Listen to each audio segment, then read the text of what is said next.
Wildlife, air quality at risk as Great Salt Lake nears low. The receding water is already affecting the nesting spot of pelicans that are among the millions of birds dependent on the lake. Sailboats have been hoisted out of the water to keep them from getting stuck in the mud. More dry lakebed getting exposed could send arsenic-laced dust into the air that millions breathe.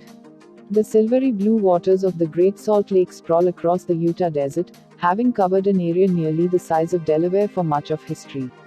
For years, though, the largest natural lake west of the Mississippi River has been shrinking. And a drought gripping the American West could make this year the worst yet. The receding water is already affecting the nesting spot of pelicans that are among the millions of birds dependent on the lake. Sailboats have been hoisted out of the water to keep them from getting stuck in the mud. More dry lakebed getting exposed could send arsenic-laced dust into the air that millions breathe. The lake's levels are expected to hit a 170-year low this year. It comes as the drought has the U.S. West bracing for a brutal wildfire season and coping with already low reservoirs. Utah Governor Spencer Cox, a Republican, has begged people to cut back on lawn watering and pray for rain for the Great Salt Lake, though it is only the latest challenge. People for years have been diverting water from rivers that flow into the lake to water crops and supply homes. Because the lake is shallow, about 35 feet 11 meters at its deepest point, less water quickly translates to receding shorelines. The water that remains stretches across a chunk of northern Utah, with highways on one end and remote land on the other. Saltair Resort, long since closed, once drew sunbathers who would float like corks in the extra salty waters. Picnic tables, once a quick stroll from the shore, are now a 10-minute walk away. Robert Atkinson, 91, remembers that resort and the feeling of weightlessness in the water.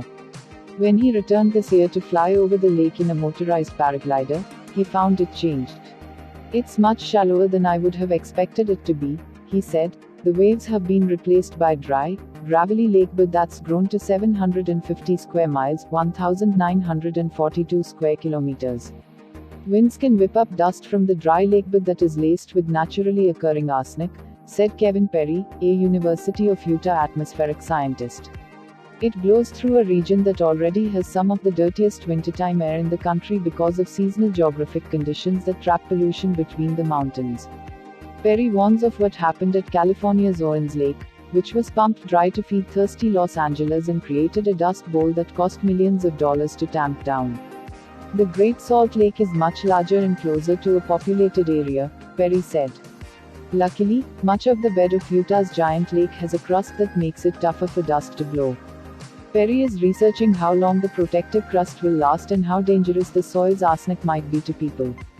This year is primed to be especially bleak. Utah is one of the driest states in the country, and most of its water comes from snowfall. The snowpack was below normal last winter and the soil was dry, meaning much of the melted snow that flowed down the mountain soaked into the ground.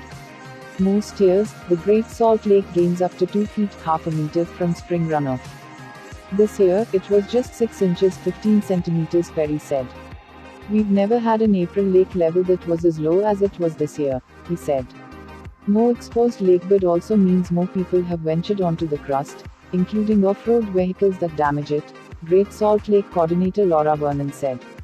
"The more continued drought we have, the more of the salt crust will be weathered and more dust will become airborne because there's less of that protective crust layer," she said. The swirling dust also could speed the melting of Utah's snow, according to research by Mackenzie Skills, a snow hydrologist at the University of Utah. Her study showed that dust from one storm made the snow so much darker that it melted a week earlier than expected. While much of that dust came from other sources, an expansion of dry lakebed raises concerns about changes to the state's billion-dollar ski industry. While the lake's vast waters are too salty for most creatures except brine shrimp, for sailors like Marilyn Ross, 65, it's a tranquil paradise with panoramas of distant peaks. Image, AP. But this year, the little red boat named Promiscuous that she and her husband have sailed for more than 20 years was hoisted out of the water with a massive crane just as the season got underway. Record low lake levels were expected to leave the boat stuck in the mud rather than skimming the waves. Low water has kept the other main marina closed for years. Brine shrimp support a $57 million fish food industry in Utah, but in the coming years, less water could make the salinity too great for even those tiny creatures to survive. "We're really coming to a critical time for the Great Salt Lake," said Jimmy Butler, coordinator for Great Salt Lake Institute at Westminster College in Salt Lake City. She studies the American white pelican, one of the largest birds in North America.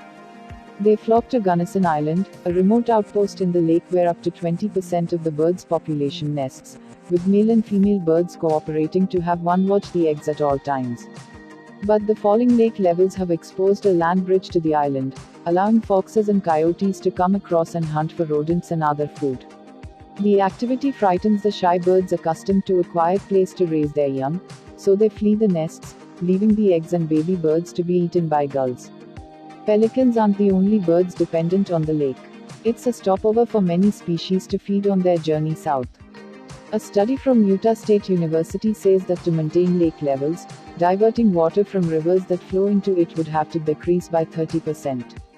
But for the state with the nation's fastest growing population, addressing the problem will require a major shift in how water is allocated and perceptions of the lake, which has a strong odor in some places cause treated wastewater and is home to billions of brine flies. Please save the trees and nature. Please subscribe to our channel. Thank you.